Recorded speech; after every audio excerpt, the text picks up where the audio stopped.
you don't want to pull up and find the officer dead in the house. No, it's and true. Hydrogen sulfide, for example, I always tell everybody that doesn't know about it, it quickly makes you nose blind depending on what level it's at, because when you'll get a first smell, and then at a certain level, it's around 500 ppm, you actually can't smell it anymore because you think it went away, but over that level is when it starts to get deadly. So if an officer to walk in doesn't have that training, gets a hit of it, and says, oh, it went away, and starts walking to the house, you could easily find them dead in the house. Maybe it's even something that they need to add into the training program for new recruits. Yeah, a couple hours at the police academy just to go over that would be sufficient. All right, welcome to another episode of 1075 Chatter. Today I have Brian Daboul with me. Brian's a current fire chief, former fire chief, former officer in all aspects in Mine Hill, and he's also very up to date on his OSHA standards. And I'm going to let him introduce himself and give a little bit of his background. And welcome. Yeah, no, thank you for having me. So yeah, like you said, I've been with Mine Hill for 15 years now. Started off when I was 16 as a junior, went all the way through to chief. Currently doing my 5th term as chief. We do 1-year terms in Mine Hill. And aside from that, I'm a manager of safety for a company called Carry Out Foods. So we have a whole bunch of divisions where we do different manufacturing, plastics, papers, food products. So I do safety compliance there. And then I also have a company called BGD Safety and Compliance doing safety consulting and training for both general industry and fire departments. So a pretty good resume there. Big safety guy. And, you know, I've seen Brian on other platforms and followed him a little bit. And he's got some interesting stuff. He does some interesting topics that I really wanted to discuss with him today. Oops. And, you know, Brian, I guess I'll kick it off with a couple things that are on my mind, because I know we were just shooting the breeze a few minutes ago. But hearing loss was one that I saw, and we were just kind of talking about it because I do have some hearing loss, and it's probably fire service related, and I do have some tinnitus. So. And I know you had talked about that, so if you can give us a little bit about what your findings are on that, that'd be great. Sure. So one of the things I do a lot with in the safety field is respiratory protection, which is huge in the fire service because of what we do. And when you're looking at different things that you're using respiratory protection for, you're looking at the hazards that are associated with those substances you're exposed to. So one of the things I'd come across was autotoxic chemicals. It's about a year ago. It was new to me, something I hadn't seen yet. So I started looking into it. I said, okay, you know, I understand the concept, the chemical that can get absorbed through your skin, where you can inhale it, and it's going to naturally target your auditory nerve, and it's going to affect your hearing. So I said, I'm curious what substances these are. So I started looking into what autotoxic chemicals exist, and the first ones that came up were carbon monoxide, hydrogen cyanide, all the ones that are prevalent in smoke, or, you know, when we deal with carbon monoxide incidents in the fire service all the time. So these are the same chemicals that are essentially causing cancer. They're also causing hearing loss. Started doing some research, and I came out with that article that went in fire engineering.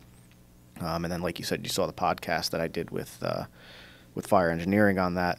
So essentially, you know, these chemicals we're exposed to, as you're exposed over time, they target your auditory nerve and they start to break it down.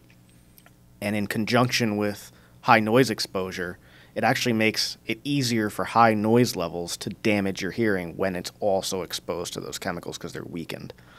Okay, I got you. Because, I mean, years ago, I mean, I've been in the fire service for 33 years now. And, you know, it was always, you drove with the window open with the siren going. There was no other explanation other than just, you know, loud noises. But now you're saying, you know, it's a toxic thing too. You know, mostly from off-gassing and I guess from smoke and carbon monoxide. Yeah, so I mean, when you have a carbon monoxide incident, obviously that's an easy way to be exposed. Overhaul without respiratory protection is a huge cause of it. Now with all the plastics in the furniture and all the furnishings, these chemicals are even more prevalent and causing a bigger issue for us. And like you said, I have some of the same issues. I've been doing it 15 years now. You know, I'm pretty young, and I'm seeing some of the issues. Yeah, so you're getting some of the ill effects already. And yeah, you know, a lot of, and when you say hearing loss, it's not that you can't hear, it's background noise makes it very difficult to hear a conversation you're having. Yeah, and that's my biggest issue. If I'm out at a restaurant, noisy environment, it's very difficult to hear, and it's kind of almost, you know, you get to a lip reading, or, you know, you have to, what? It's tough. My wife thinks I just selectively turn her off, you know, and don't listen, but I truly do. I have the same issue. So it's you know, it is a real thing, but you it was something interesting because I had never heard about it, and I happened to be watching one of the podcasts, and I was like, wow, this is really great information because it does help explain too some of the issues that I'm having that you talk about, and that I'm sure, a lot of firefighters are like, well, they told me it was because it's sirens and air horns. Well, it is sirens and air horns, but as you're saying, Yep. it's brought on by other things that doesn't help it, right? Well, and the easiest thing to deal with it is it's the same stuff that they're talking about doing for cancer prevention. So the respiratory protection, so you're not inhaling, but also now a big thing that's also coming out with these new OSHA standard is gross decon. So getting it off of your skin, getting it off of your gear, keeping your gear clean cab concepts so that you're not absorbing those chemicals through your skin. There's actually a lot of studies now, which is pretty alarming, showing that the children of firefighters have a substantially higher risk of developing childhood cancer because of the parent being exposed as a firefighter. So we're passing it genetically to children. Or, also you come home with stuff and put it in the washing machine and, it gets on their clothes. All the stuff they say not to do, right? Exactly. Yeah. I mean, we go through it, and, I know we had a conversation before, and, I mean, in our firehouse we don't have showers, we don't have locker rooms, and it's, it's something that really, every firehouse should have nowadays so that you can try and leave as much of it behind. We don't have it either. We got to go home. Yeah, it's you bring it home in your car. Do you decon your car? Well, you're in a different situation. You have a vehicle from the fire service, but guys drive home in their cars, and then their kids are in the cars, or you may have your kid in your fire vehicle, depending if you're going somewhere in town or something. You never know, and now you're exposing everybody to the same thing. So I mean, we learn more and more every day, and I was watching. I think I saw you talk about wet decon coming out of structure fires and how it would reduce. I think it was 80% was the number that you said. Correct. So they have two options. You do wet or dry decon. So, areas in the Northeast like where we are, if you get a day that's, 10 degrees and you have a structure fire, you don't want to be hosing everybody down. They're going to be an ice sheet. So dry decon, just scrubbing, standing in front of a PPE or a PPV fan to get that stuff blown off of them, shows to be about 30% effective, roughly. And then when you start to do the wet decon, where you spray them down, scrub them, spray again, and then shower within the hour type concept after that, it shows to be 80% effective. That's a big number. I mean, the effectiveness wise, I mean, it really does help. I mean, I know they give a lot of departments have the body wipes for when you get back and just to try and help out. But I mean, it is a huge issue in the fire service. Cancers of all kinds, and I understand the whole I've lost both my parents to cancer. My wife's had a cancer survivor, so I've been lucky so far, to be clean. But I've been in the fire service 33 years, so you never know. And we're in a part of New Jersey where cancer rates are higher than the average in the nation, right? A lot of it has to do with the radon in the ground too. So I know, like where I'm from, Mine Hill, we have high radon levels, which contributes to that increased risk of cancer. So think about if you're exposed to these chemicals and fire all the time, and then you're also exposed to that radon, it's a recipe for disaster. Yeah, we have high radon. I actually have radon mitigation in my house because of it. I mean, it's common here because it's the bedrock. The bedrock and the limestone. I think they said limestone is the biggest culprit of it. It's able to easily get to the surface. So great, right? We're sitting in the trifecta up here. Yep. But yeah, no, it was refreshing to see some of the stuff coming out that you're really working on, and to be in fire engineering, and to be a young chief, and I think you said you were chief when you were 22 years old. Yeah, started when I was 22. So even though you're a young guy, you still got a lot of experience, and you can see by the amount of research and stuff that you do that you're very into the fire service and safety and stuff like that, which appreciate. It's good to see that you got the young guys that want to really step it up and understand the fire service and try and make a difference. I mean, that's what we need at this point. And I know you're kind of. I read some of the stuff that's going on with the OSHA changes that are going to affect NFPA, or was that 2025 they were talking about? It was the original what they were talking about? Correct. And I was reading it and I got confused, but I watched another podcast that you discussed a lot of it, and it was pretty interesting stuff that you were talking about. So if you want to go into a little bit of that here. Yeah, sure. So I guess just quick summary. They put this proposal out the beginning of 2024. It's a notice of proposed rulemaking is what OSHA refers to it as. It was about 600 and some odd pages of text, but what you don't realize is a lot of that is the background as to why they're doing this, their studies. So you gotta weed out the stuff you don't really need to look at the actual proposed regulatory text. So because everybody was panicking and it was hard for people to understand, I do this all day long for a living. I took it, broke it down. I made a PowerPoint. It's about 190 slides. Starts off with the stuff that we currently have to be doing, and then the proposed what's to come and how that's going to change and what it's going to require. So I've been offering that class through my company, BGD Safety. I've done it about 8 times now. I have another one coming up tomorrow. I'll be up in Beamerville for the Sussex County Chiefs Association. Okay. So it's all the Sussex County chiefs. And essentially what they're looking to do is take the existing fire brigade standard in OSHA, which is 1910.156. And it was written in the 70s with the intent of regulating private fire brigades, such as in like a petroleum facility. We had one in Frank Lakes in the Beckton Dickinson facility. Yeah, about 10 exactly. guys. It was big, big industrial or manufacturing always had a fire brigade of some sort. So they wrote the regulations back then, and if you actually look at the text now and you follow it, you'd still be in knee-high boots.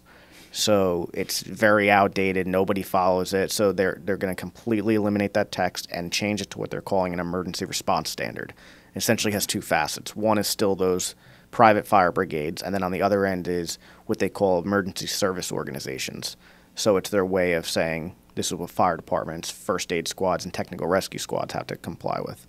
Law enforcement's exempt unless they engage in some sort of technical rescue. So if you get like an ESU unit, when they're doing those activities, they would be applicable to those regulations. When they're doing SWAT or they're doing normal patrol activities, they're exempt. And it goes through, there's a ton of stuff, everything starting from a community risk assessment for you to really actually assess what risks are in your community, what you guys are going to set as your standard level of service. Goes into an emergency response plan, a risk mitigation plan. You have to have all these documented, all the SOPs you have to have, specific topics that they're looking for SOPs on, your vehicles, maintenance-wise, operating-wise. There's a huge amount of training in there. Just a couple of quick things to call out with the training. New Jersey, what I'm finding is pretty far ahead on training compared to other states around us. Okay. So a lot of people in New York have to bring their training up to speed because their Fire 1 is not quite what our Fire 1 is. I can't say anything because my Fire 1 was not quite what everybody's taking now. Yeah. It's a little different than what... Well, the Fire 1 program now in New Jersey is drastically increased in hours. They put a lot of rapid intervention into it, safety and survival techniques. But so they're going to require that everybody who is an interior firefighter be trained to the operations level of what's currently NFP 1407, which is rapid intervention. So if you don't have a RIC team, you don't do RIC team training, you're going to be required to do that at least to the operations level. So if you look in that NFPA standard, it outlines the different skills you have to have. On top of that, fire officers are going to have to comply with NFPA 1021, I believe is the number, which is fire officer level 1. So I know that was a big thing. People have been taking it, but it's not quite mandatory yet. That's coming. Doesn't that have a requirement to be a fire instructor, though, as well? Yes. So to be a fire officer, to get fire officer level 1, you have to, for a prerequisite, have firefighter 1, firefighter 2, fire instructor. You have to have, to get fire officer in the state of New Jersey, they also require strategy and tactics, incident safety officer, and building construction, which are all around 16 hours apiece. So there's a lot of prerequisites to even sit for that class. Fortunately, I did the class prior to all those prerequisites being in, so I have most of them anyway, but when I took it, those weren't in there. So fire instructor, that's the new one. I know I talked to a lot of guys who are like, they never took their fire instructor class. I mean, correct. So, I mean, to be an officer, you're going to need that.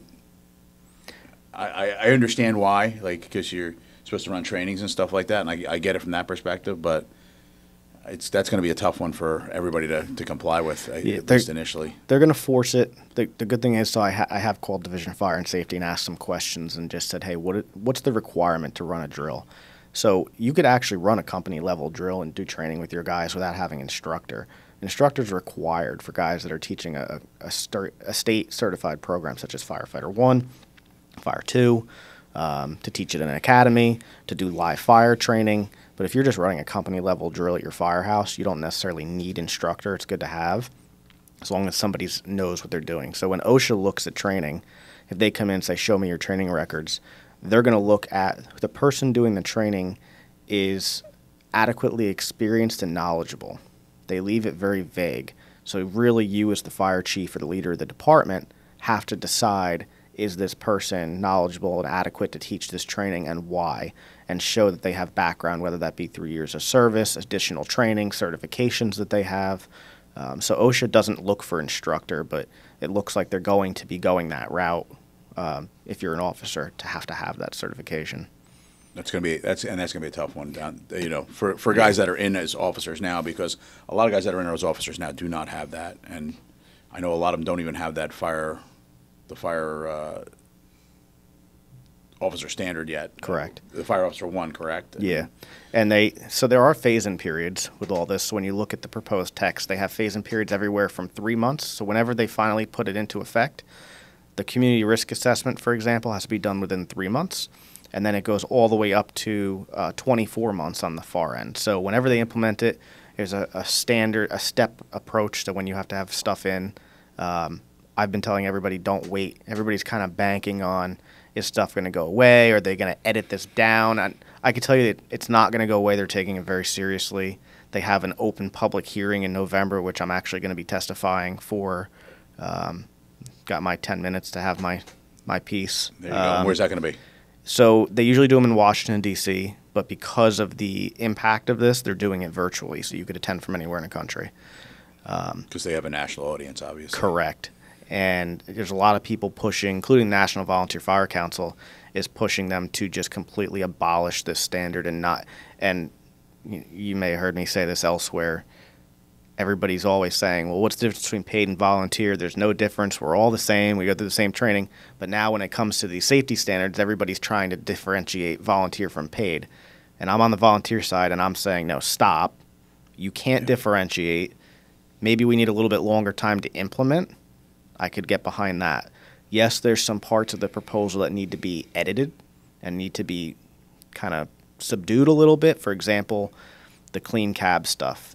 They're forcing within that text that you cannot have contaminated gear in the truck. So what happens to the departments that have one set of gear per person?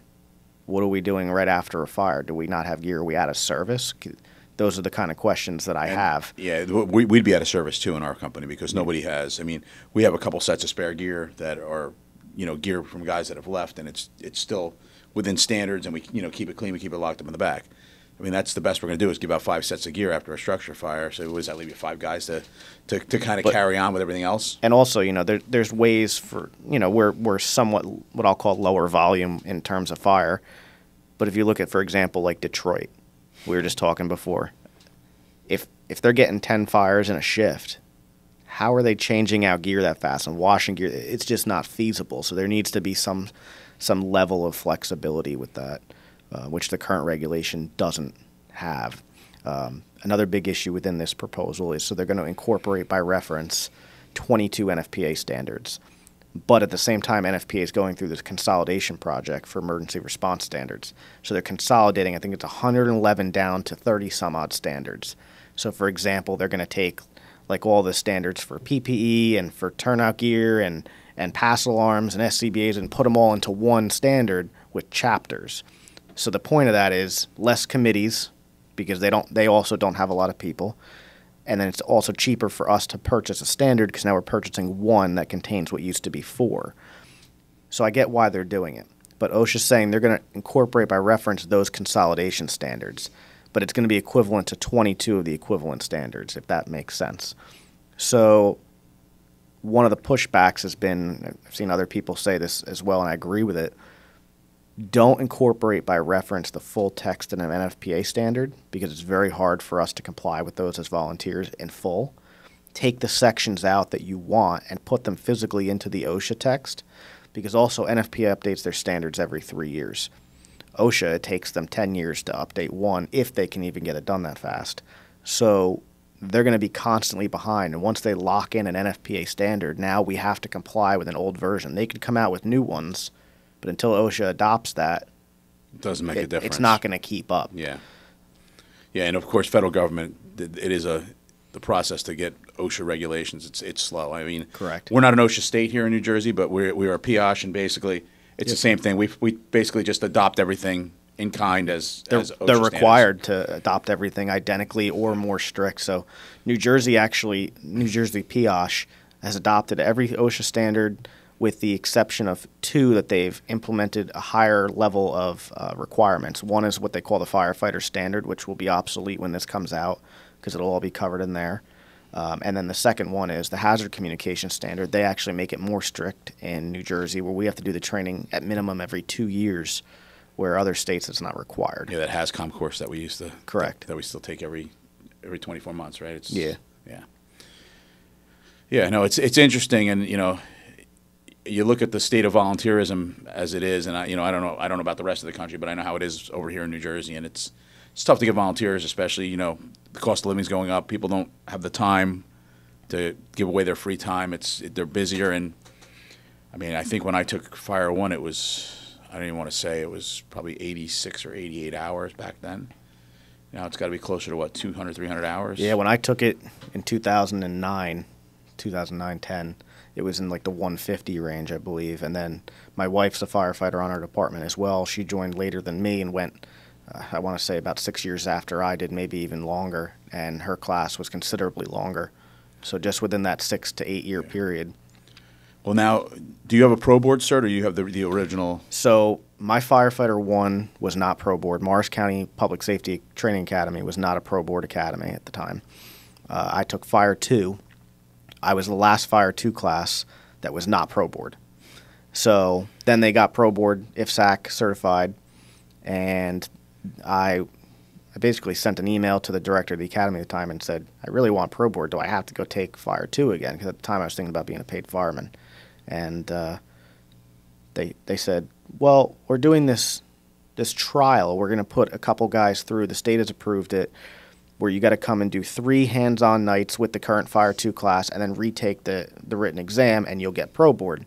So me and one instructor at the time that also was in the same boat as me, we went back, did that. So I took Fire 2 again, technically, and then passed that, and I got my pro board Fire 2 that way. Yeah, it was like a pro board challenge that they did. Yeah. Like when it first came out, I didn't do it. By the time people found out about it was kind of like the window of opportunity had really passed. And the only thing for me is I have a house in North Carolina. They're a pro board state, but I'm not looking to when you're on vacation, do you really want to be working again? Well, if I move down there and retire down there, do I really want to be? I can find something else to fill my time. I've been doing this for 33 years. I love it.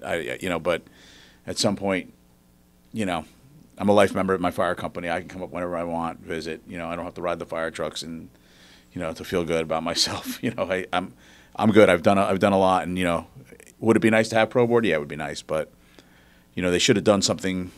And as typical with the state, they always, I don't want to say, they don't think it through completely. Like they should have put it out there. Hey, listen, if you have a Fire 1 certificate, Fire 2, we're going to do a pro board. Send it out to everybody. Let everybody know and give everybody the opportunity. But it was kind of like they never even did that. It was just kind of like if you knew, you knew, and if you didn't, you didn't. And Well, one of the big things too coming with the OSHA proposal as far as training is when you get into the technical rescue disciplines. So they're now proposing that any time you're going to offer a technical rescue discipline, you have to train to the technician level. Awareness level minimum for every first responder for every discipline. So every responder needs to have confined space awareness, water rescue awareness, rope awareness, so that when you get to a scene, you understand it's beyond your capability, can call, can kind of control the scene. On top of that, if you're going to offer, like I said, any of the technical rescue disciplines, physically offer those services, the ops level is no longer a thing. You have to go to the tech level. When you look at what that entails, that's a huge financial investment for a lot of departments, a lot of time. A lot of people just aren't going to be able to offer those services. So I think you're going to see a lot more regionalized teams. because not every fire department can do every discipline.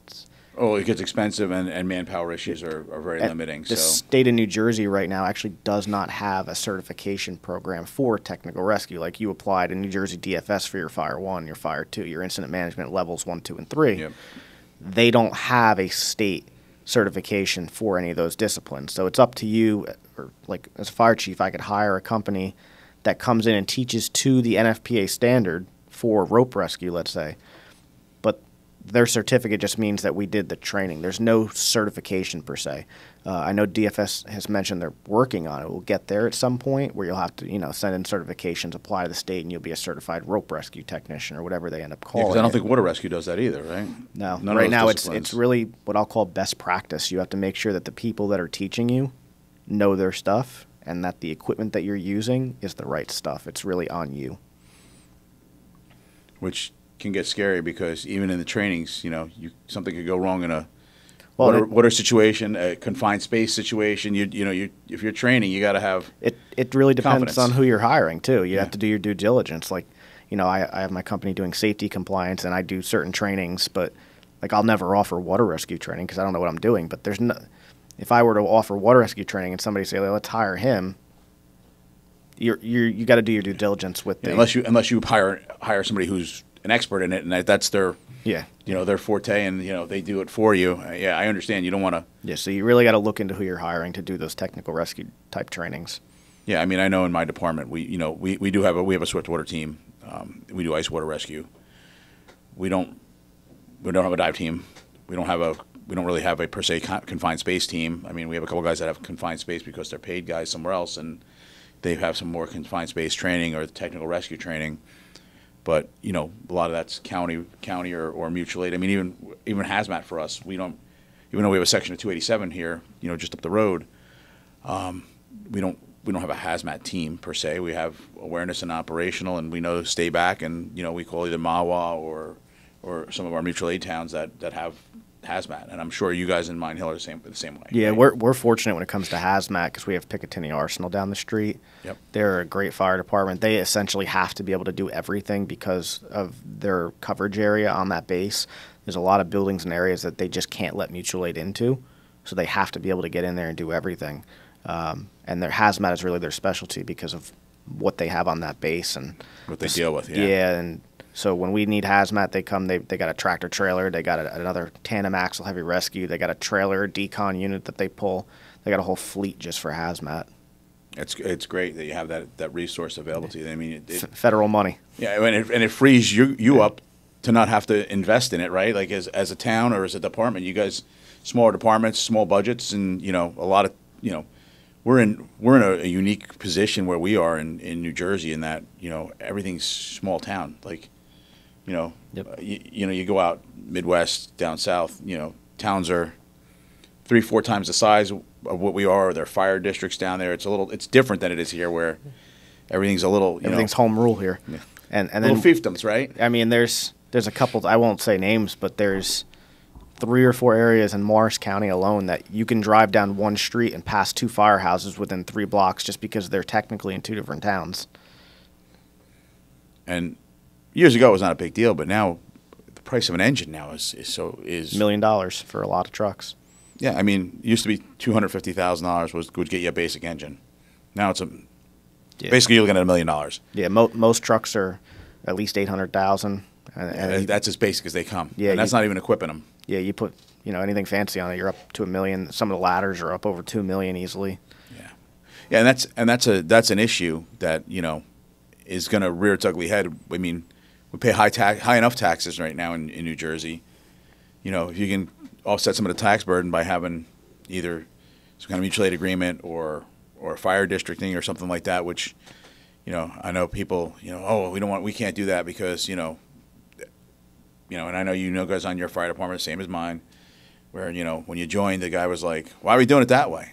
Oh, because that's the way it should be done. Well, we never did it that way, and then you got to go through why it's better. Because it's safer, it's whatever, it's the new standard or whatever it is. But there's always this guy, well, it's tradition, right? It's tradition. But at some point, things are going to have to change because I know for us, I can't speak for other towns and other municipalities, but for us, our volunteerism rate is declining. We're losing more volunteers than we're gaining as these guys age out. And, you know, at some point, we're going to have to supplement with either per diems, some kind of mutual aid program, or something along those lines that's, you know, until eventually it's either going to be a local or county-wide career department. I mean, it's the way the world is going, and especially with, you know, we're talking about how much training is involved now, and it's just going to keep going and going. And I know there was some talk about possibly some CEUs like the EMTs are doing now. I had heard some talk about that. I don't know. So that's not part of the OSHA proposal. I'm not sure if the state will go that direction. I heard it was a push from the state. What I had heard. It may be because a big issue is continuous education. So you get a lot of guys, and I see this in my firehouse. They'll join, they'll take Fire 1, and never take another class again, and that's not beneficial to them or the community or the fellow first responders alongside them that are relying on them to help out. We're going to have to pull them out when they get in trouble. Yeah, and then, I mean, back to what you were saying before, I don't know how Bergen works up where you are, but in Morris County, we have a great mutual aid agreement. The county went through, I want to say it's probably close to 10 years at this point, it might be more, and they went through and got every town to sign on to a mutual aid agreement. They worked really hard to get it together. So Morris County is all under one mutual aid agreement now. The MAC coordinators obviously coordinate any out-of-county mutual aid. So, like you were saying you were in Morris County the other day with the dive team because, you know, all of our dive resources in Morris have been depleted. The only department left is Parsippany Rescue and Recovery. So when there's a dive incident in Morris County, it's all Bergen and Passaic units plus Parsippany. Yeah, we were the backup for them. But when you look at the manpower issue, the way I built out my box alarms in Mine Hill, so we're a smaller town surrounded by Roxbury, Randolph, Dover, Wharton, and Picatinny. And so we built the box alarms out where when we hit a second alarm, we're getting one unit from each department around us, and we know that each one's coming with 3 to 4 on it. So we're going to get the crew that we need, but also knowing that everybody's a little short-staffed. Good thing for me is, fortunately, like I said, Picatinny's full paid all the time. When I call them, I get 8 guys, 2 pieces of apparatus for a RIC team, or I can call an engine. I call for a ladder. I call for hazmat. They have a tender. They have boats. They have everything. And then Dover, right down the street, the other direction, is paid usually with 3 to 4 on at a time now too. So I know I'm getting. I didn't know Dover was paid. Yeah, I'm getting an engine out of them almost instantly as long as they're not on another call. So I know on my box alarm, even during the day, I got 2 paid crews coming with between the 2. It's around 12 people. And then on top of that, I'm calling in Roxbury, Randolph, Wharton. We're getting a handful more guys out of them. So in any given day, we're getting anywhere from 20 to 25 on our second alarm with a handful of apparatus. That's great because, you know, we don't have much career around us. We have Ridgewood, which is career, which is 3 towns over. So it's a hot minute before we get to them. It's mostly volunteer around us. So, and then the other issue we have is we are not a full county mutual aid. We have 3 or 4 mutual aid associations with the county. We're in the Northwest Bergen Mutual Aid. Then there's the Central Bergen, Eastern Bergen, and Southern Bergen, I think, are the way the mutual aid association. But we also have 72 municipalities in Bergen County. Yeah, we have 39 in Morris. And we have 72, and some are, if you sneeze while you're driving through, you're going to miss the whole town. You know, so they're smaller. And some of them still get, they still have a lot of blue collar, so they get more volunteers. It seems like the blue collar workers are more apt to volunteer their time, probably because they have more time. Because our biggest issue was we have a lot of people moving in our town that, they commute to New York City, and that extra 2 hours in the morning, 2 hours at night, takes an 8-hour day, and, it really adds makes it a 12-hour day. And then, who's coming home to say, hey, listen, I can't wait to go to the fire academy tonight.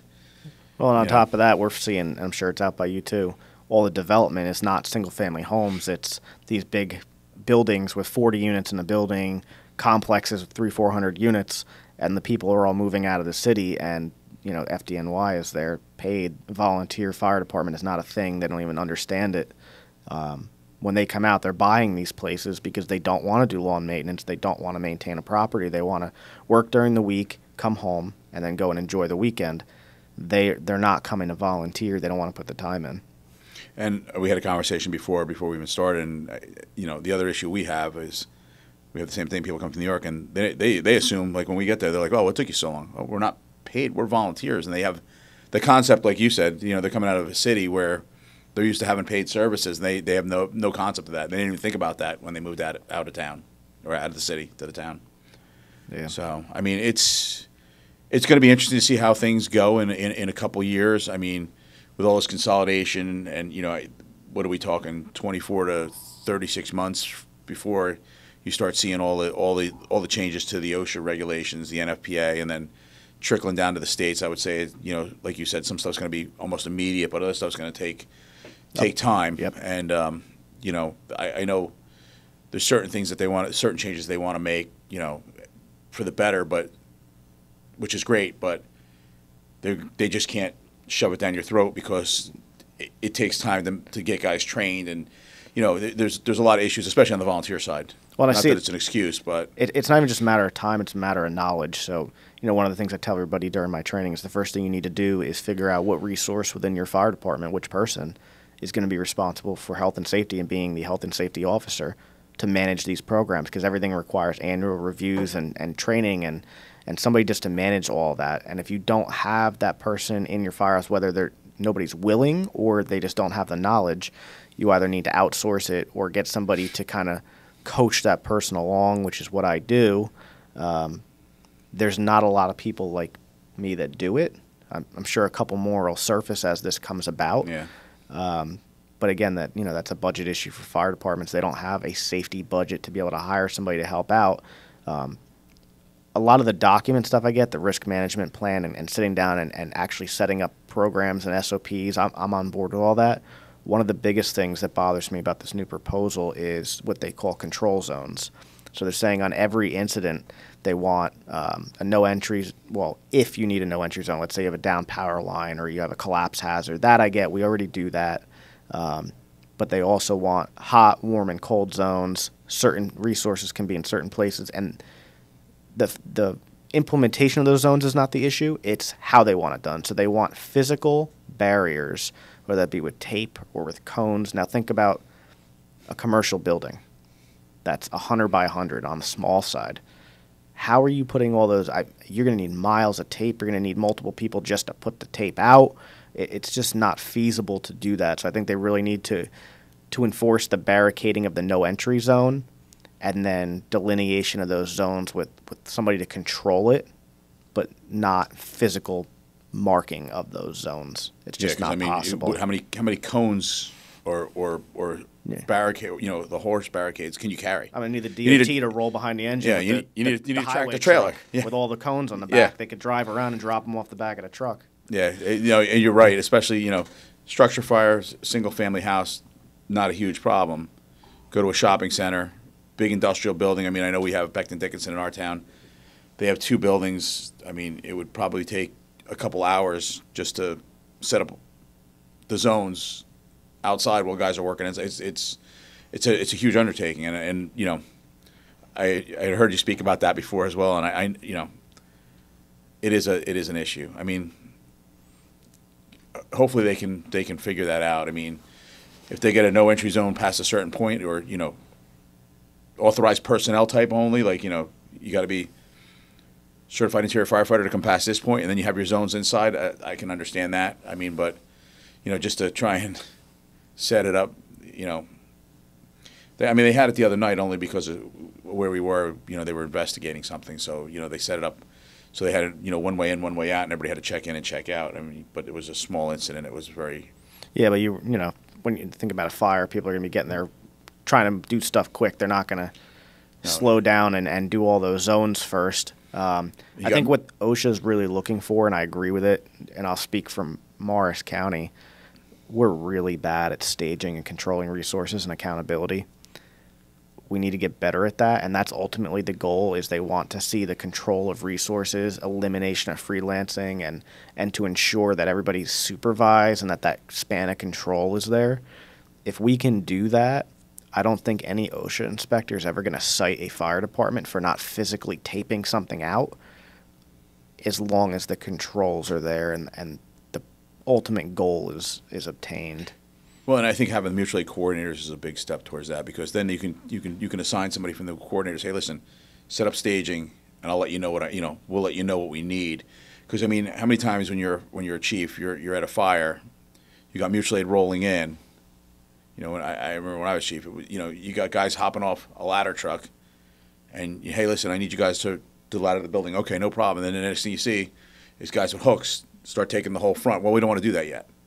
But there's nobody, there's a lot of freelancing, and there's, like you said, you lose control, and I think having a staging area and getting everybody in a staging first, but you know how fire is, especially we don't see a lot of fire in my town. I'm sure you guys are in the same boat.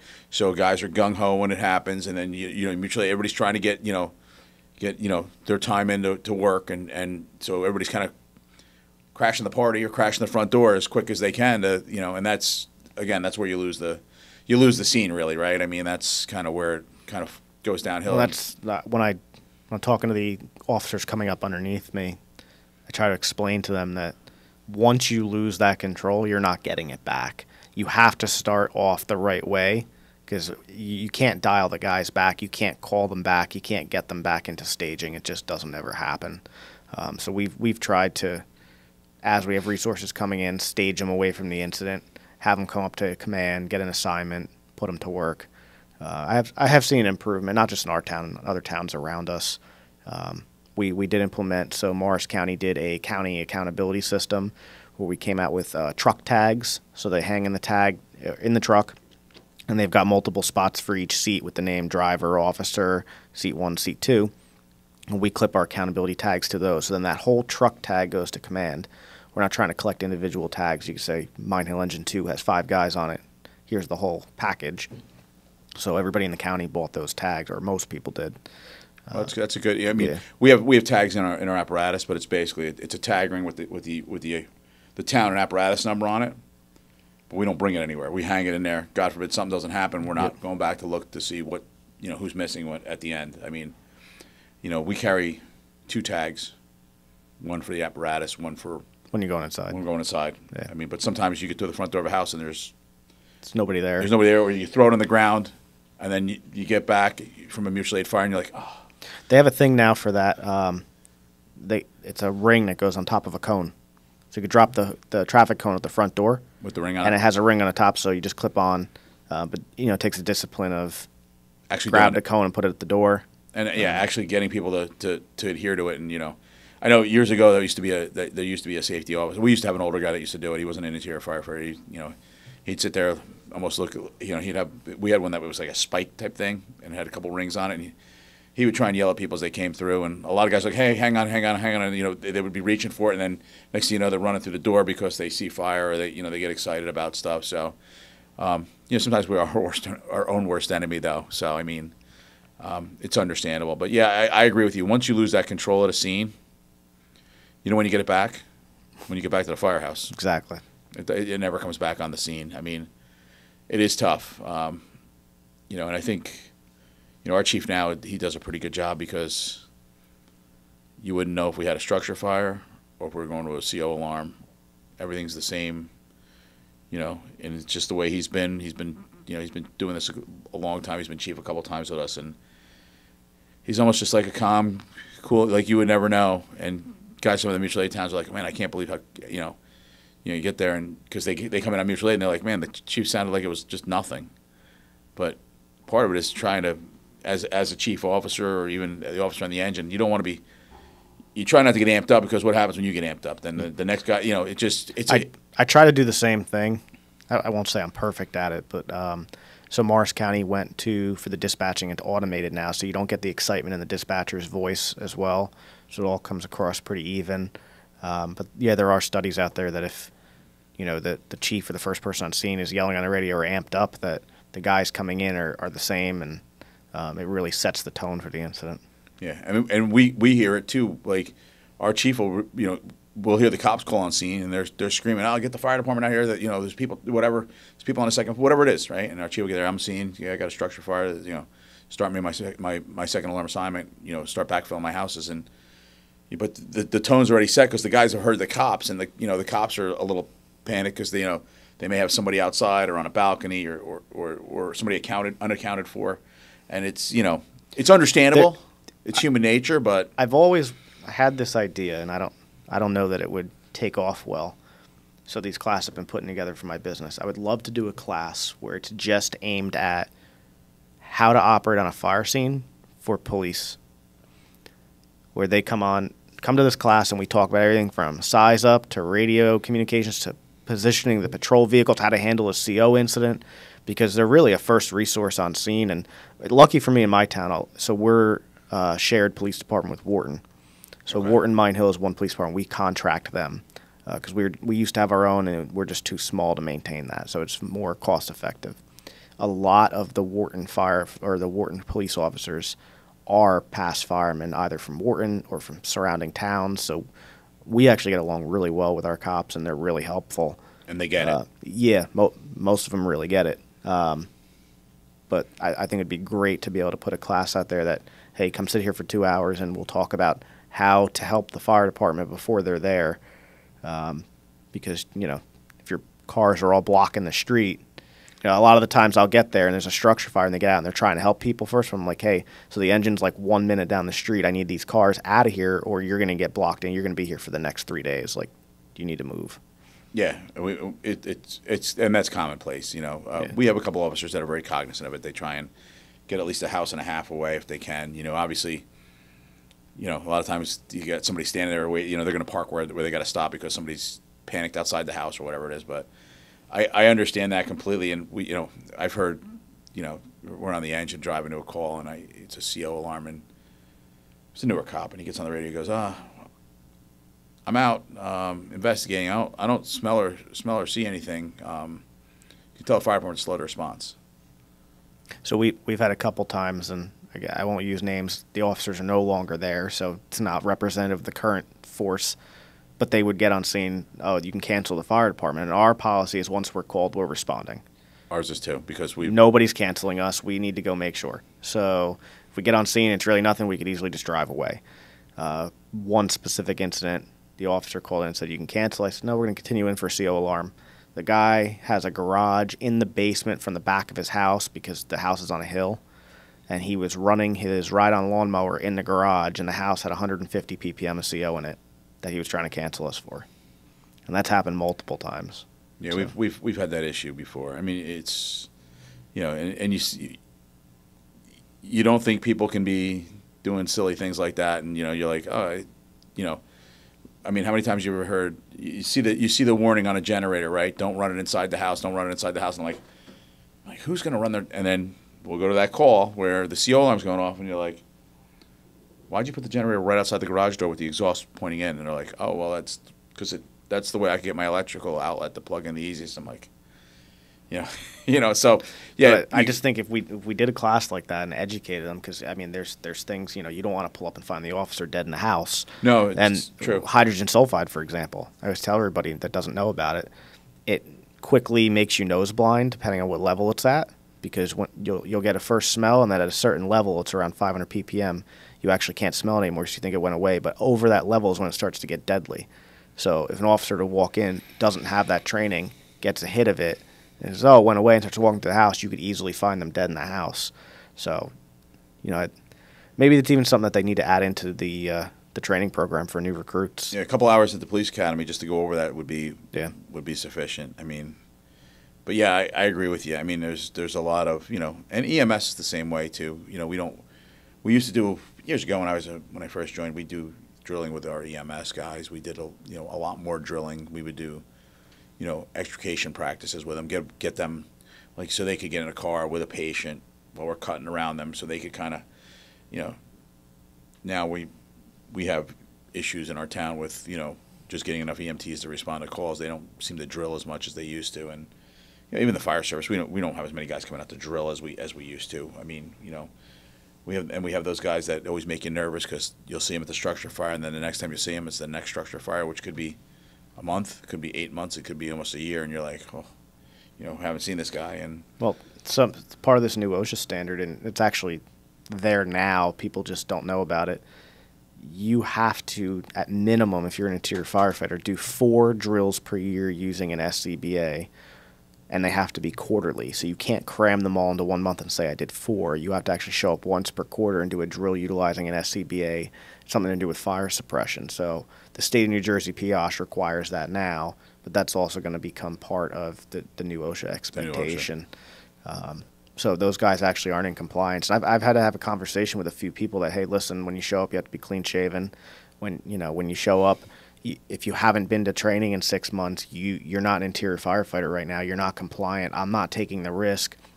When they come in, they send us this huge fine because something happens to you. They come do an investigation, and then all of a sudden the mayor wants to know why I didn't keep up with something. So, yeah, and we have, listen, we tell guys the same thing. It's like, hey, listen, I'm sometimes I'm the bad guy in the engine. I'm like, hey, listen, you got too much facial hair, but hey, I need a hydrant guy today. Grab that hydrant. What are you going to do? I mean, there are guys that they don't shave for a week or two, and it's like, and I know that's a big. I know, Yep. I know guys that have departments that have gotten fined because they saw, pictures were seen on the internet of a guy in turnout gear with an air pack on. He didn't have a mask on, and he was standing outside. But not only that, I had a department that told me they were sitting in the middle of an OSHA inspection. They're sitting there with the inspector. Guy walks in the firehouse, and the OSHA inspector said, "Oh, nice to meet you. You a fireman here? Yeah. Do you use an SCBA ever? You go inside? Yeah, of course, all the time. Guy's got a beard. Violation immediately. Wrote him right there. Yeah, I mean, they don't play games with certain things, so we're pretty good with that. I mean, we're lucky in our town. We get an annual physical. They have a company come in and provide us an annual physical. We do we as part of the respiratory, we do a mass fit. So, I know departments that aren't even that far. You're lucky to get a base requirement. And you're lucky. Some of them you're lucky to get a physical every year. Yeah, so we don't do a physical every year. So this new OSHA standard is going to make a minimum of every 2 years. So I don't know if you saw they're going to make you do exposure tracking. So every time you're exposed to byproducts of combustion has to be recorded, and then once you hit a threshold of 15 times per year, your medical exam has to be equivalent to the requirements under NFPA 1582. Which is that extensive exam. I don't know how extensive your annual is, but that has to be done at least every 2 years. So a lot of departments have to increase their medical exams, their frequency, but then every year you have to have that fit test. And when I say every year, it has to be within 12 months. So you can't do it like January this year and December next year because that's actually 24 months apart. It has to be within 12 months. Okay. Yeah, we do ours every February. We do try and do our physicals are scheduled the same, and then we try and do our. Yeah, we do them in the cold months. It's good, Yeah. You don't want to have an outdoor drill one night. You do that one night. Yeah, we have a company come in and do our physicals. I mean, we're not to the standard of, like, they don't make you, put on an air pack and run up 2 flights of stairs and come back down. And I mean, yeah, that's not going to be a requirement. The 1582 is more, there's a chest X-ray and actually an audiogram to start monitoring for hearing loss. So there's some benefit to it too, where and I talked to when I did the one for fire engineering, the guy I was talking to, he has occupational hearing loss. The doctor fully said it's occupational related, but his workers' comp claim was denied because he didn't have documentation of all the exposures. So those exposure documents, every time you go to a car fire, a house fire, a CO incident, you fill out that exposure control document documenting what you were exposed to and when, and that goes in your medical file. You get cancer 20 years down the road, you could pull out 50 different exposures and hand those to your workers' comp attorney. The insurance company can't deny your claim. Yeah. They can try, but... Yeah. Yeah, you definitely... It's an easier case to build than... Yeah. You don't have any documentation. It's like it never happened, right? I think that's what they tell you. There's a lot of good things there in this proposal, such as that will serve us in the long run. It's just a matter of implementing them. So 15 exposures, though. I mean, again, take the Detroit example. That could be a day. 2 shifts.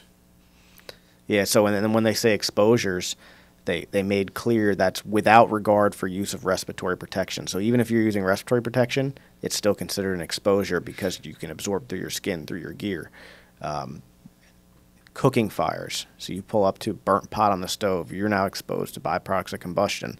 A lot of times those are actually more hazardous than the other fires because they're burning Teflon and the stuff that's actually burning in the pan. So that's all going to be considered an exposure. I think most departments will easily hit that 15. And there's a lot of question in the final proposal whether they're going to stick with the number 15, make it lower, make it higher. I think they should make it a little bit higher, but at the end of the day, if you're exposed 15 times or 20, really you're at the same risk. The right thing to do is to still have those exams and to do that exposure tracking. To make it easy in Mine Hill, I made one form for exposure reporting. So whether you're exposed to byproducts of combustion, carbon monoxide, a chemical, bloodborne pathogens, anything, it's the same form. There's a lot of options on there, so we don't have to have all these different forms. It's all linked to our exposure control plan. You fill out the form, sign it, drop it in a Chiefs box, gets put in your medical file. That's great. That's great. I mean, we haven't gotten that far yet, but I mean, the perfect example is the cooking. I mean, how many times you walk in, you're not masked up for that, right? You walk in because it's cooking on the stove. So you walk in and you're like, oh yeah, we had a couple where we had to force entry because you go around the back, you can see in the kitchen the smoke coming out, and they left a pot with boiling water. It's usually eggs. They usually smell rancid when you get in there because it's eggs that have burned out, that have boiled off. Eggs or oil. Yeah. The oil lights off. Yeah, and it's you never have your mask on because it's cooking, right? I mean, so I get it. I mean, there's a lot of, as much as there's some things that are going to be roadblocks or speed humps to slow things down, cause some issues. I think overall, it's gonna benefit all the firefighters, right? I mean, that's as far as a safety and documentation standpoint. Well, and driving too, so they're actually expecting you now to follow. It's going to be a combination standard, but NFPA 1002 or 3 it is right now. I don't remember which one is for apparatus operators. You have to train your operators to those standards. There's like a checklist that they need to go through of how many left-hand turns, how many right, how many pumping, and to make sure they're really qualified. You need to document that. And one of the last classes I was doing, I was going over that. When I talked about OSHA's expectation for an SOP for emergency vehicle operations, they have specifics they're expecting in this SOP. And one of them was stopping at railroad crossings. And I thought the room was going to blow up when I said that. Everybody was up in arms. What do you mean we have to stop at a railroad crossing? We're an emergency vehicle. And I was surprised that, now I understand why they're putting that out there in writing. Not everybody is doing that, which to me, I think that's pretty much common sense. But what, stopping at a railroad? Yeah. Like a bus every time? Or just when the gates are down? No, every time. Every time? Yeah. Yeah, we have railroad tracks through our town. I mean, you have to slow down so much to get through ours that you would see them, but yeah, we did have a structure fire as we were coming up to the train tracks, and the lights started to go off, and it was a train going through. We had to just wait. It took 2 minutes. I mean, what are you going to do? By the time you go back around, you might as well just wait the train out. But it's exactly. It was weird because I was in the office today. I called command. I'm like, just be advised, we're stuck by a train. He's like, oh. You could hear in his voice. He was like, oh man, what else could go wrong tonight? But it happens, right? And, yeah. Yeah. I mean, safety, and that's why we stopped riding the rear step. You talk to the guys from the 70s. Oh, we never wore masks. They fought car fires with no masks on. They were interior firefighters with no masks on years ago. That was the thing, right? And the hazards have changed a little bit though. Like you got a lot of different, materials now. This table's not wood. It's now made of plastic and it looks like wood. Oh yeah, this stuff looks going to give off some nasty fumes, and it's understandable. But you talk to the old school guys, and they're like, "Oh, I remember when we used to ride the rear step and this and that." They eliminated all that because of safety, because people died, people got injured, So everything's and like you said earlier, I get the whole volunteer versus paid, but we're all still professionals under one umbrella. We need to get to the same point and be under the same regulations. It's just a matter of the timing to get there and the resources. Yeah. So one of the biggest things that I've heard pushback on is, well, this is an unfunded mandate. Where's the funding? And I agree the federal government should come out with some funding for this where, based on the volume of your calls, you're eligible for X amount of money to put toward developing your safety program. Now, obviously, they can't do that forever. You need to be able to manage it, but maybe for the first 2 years, if they figure it's going to cost $15,000 in consulting fees for an average-sized department, give them 15 or give them 10, give them something. Yeah, because you got to give them something, and you know you could hire the federal government could hire their own consultants, but as everything else, that'll just it's just too many layers involved. You're better off just giving them money, letting them go out and hire whoever they want to hire to do their consulting work for them, and let them do it. OSHA has that consulting program where you can call them in to audit your site and give you some help and make recommendations. You have to implement them. Whatever they identify as a hazard, you have to fix. But OSHA is a federal agency that's underfunded and understaffed also. They don't have the time to come out to every fire department in the country. New Jersey alone, Morris County, I think there's so it's 39 municipalities, but there's so many firehouses within those municipalities. Yeah. They just don't have the staffing to do that. So I think if everybody put in a request, they'd be immediately overwhelmed.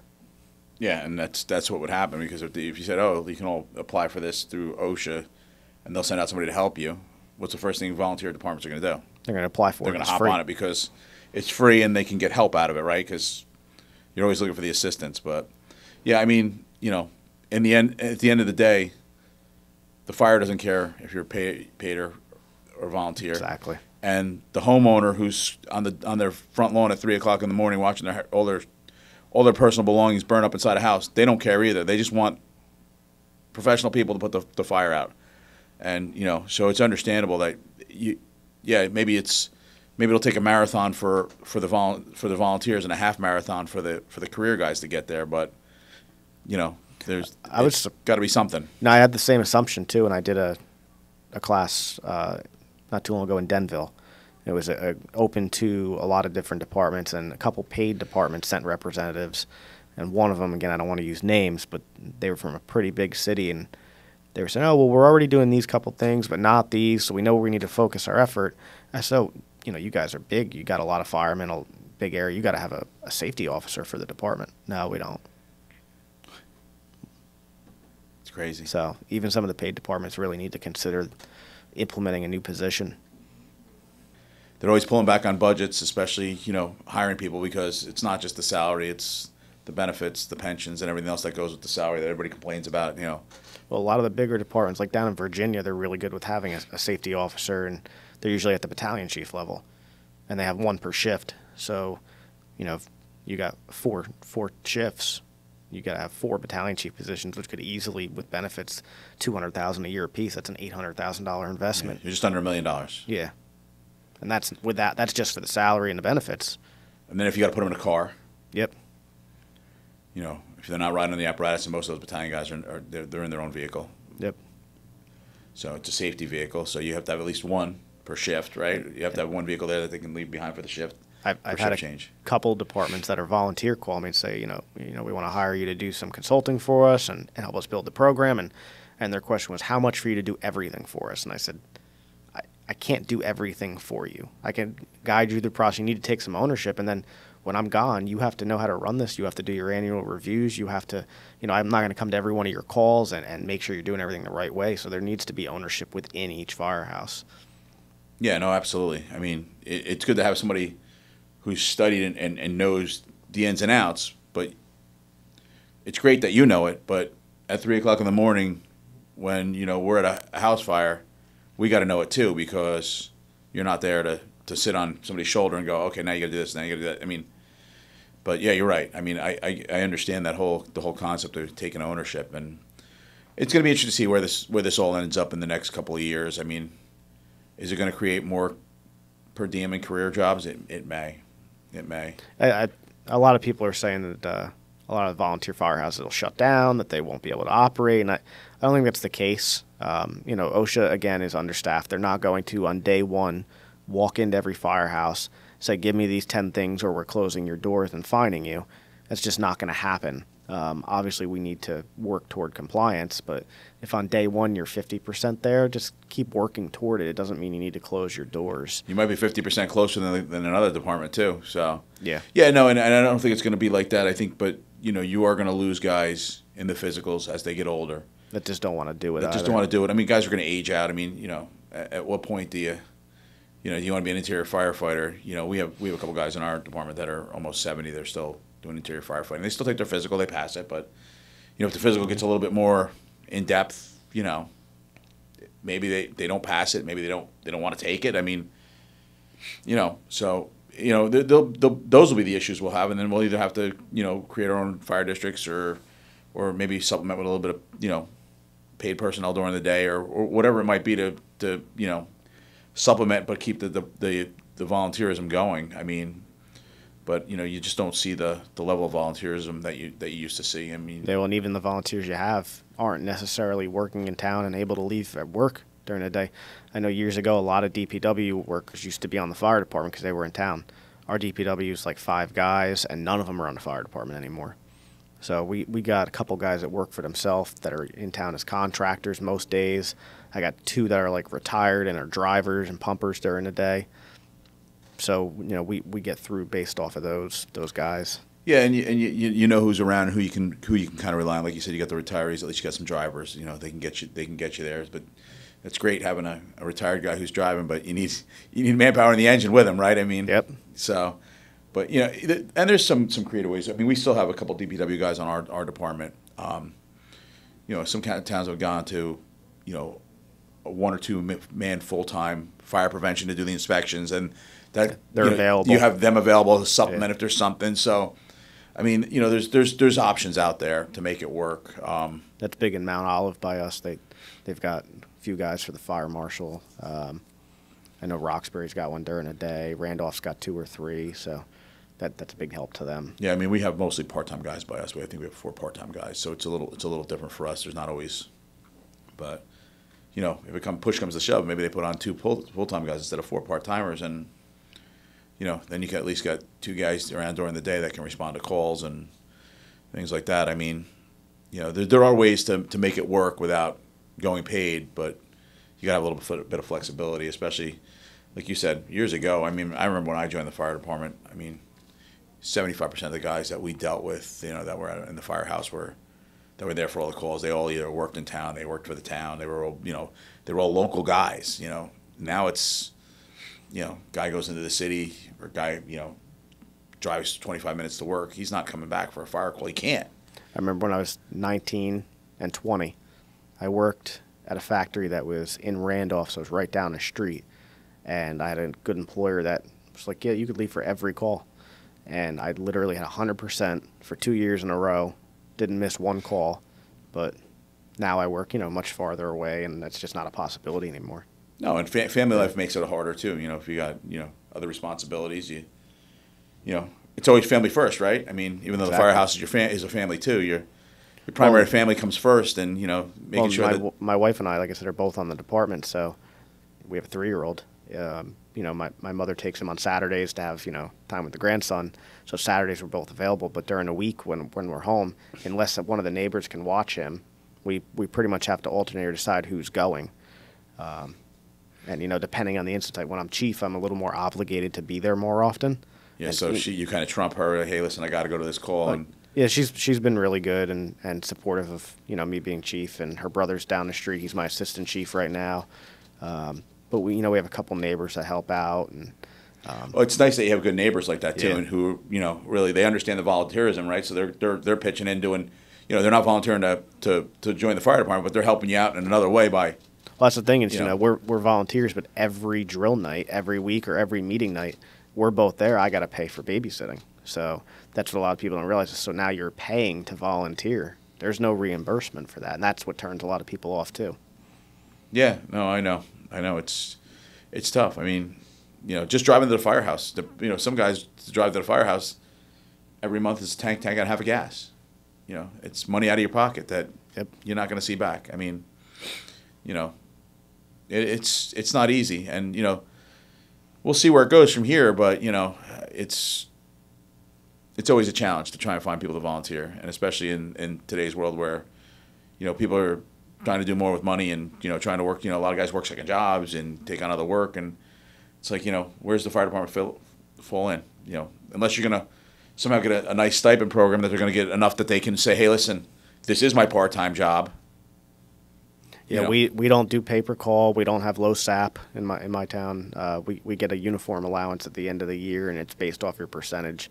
Really, on the high end, if you have over 80%, which for us is about 80 calls a year, you're around $500. which when you think about it is not much. What are you getting?